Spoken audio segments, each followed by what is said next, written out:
அஸ்ஸலாமு அலைக்கும் மக்கா. நம்ம சஹருக்கு சீக்கிரமாக எந்திரிச்சு நம்ம சாப்பாடு எடுத்து போயாச்சு மக்கா. அப்போ எடுத்து போய் இமாமுக்கு கொடுத்து அவரை எழுப்பி விட்டுட்டு அப்படியே வீட்டுக்கு வந்து பல்லெல்லாம் விளக்கிட்டு தஹஜ்ஜுத்லாம் தொழுதாச்சு மக்கா. தஹஜ்ஜுத் தொழுதுட்டு சஹர் செஞ்சுட்டேன்.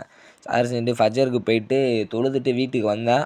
அதுக்கப்புறம் விஷயத்த மறந்துட்டேன். என்னன்னு பார்த்தீங்கன்னா மறுபடியும் வீடியோ எடுக்கிறது தான்.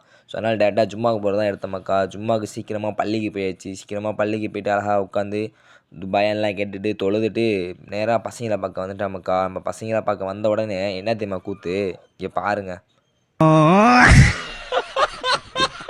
என்ன சொல்கிறதுன்னு தெரில. ஒன்று தான் உட்கார நினச்சா 2 பேரும் அடக்கி ஒரே டைமில் உட்காந்துருக்காங்க. சரி, நம்ம பசங்களாம் திறந்து விட்டாச்சு மக்கா.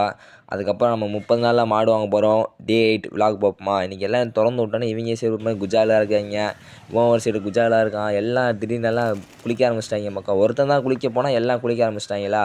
எல்லாம் குளித்து முடிச்சுட்டு ஒரு மாதிரியாக கிடந்தாங்க. அடுத்து நம்ம கடைக்கு கிளம்பியாச்சு மக்கா. கடைக்கு கிளம்பி அசர் தொழுதுட்டு என்ன மறந்துட்டுனா நோம்பு திறக்கிறது தான் மக்கா மறந்துட்டேன். இஷா தொழுது தான் போட்டிருப்பேன். அதுக்கப்புறம் டேரெக்டாக வீட்டுக்கு வந்தாச்சு மக்கா. வீட்டுக்கு வந்துட்டு நம்ம பசங்களை சாப்பாடு போட்டு அப்படியே முடிச்சுக்கிறோம் மக்கா. நாளைக்கு ஒரு நல்ல அப்டேட்டோட வரட்டாமே.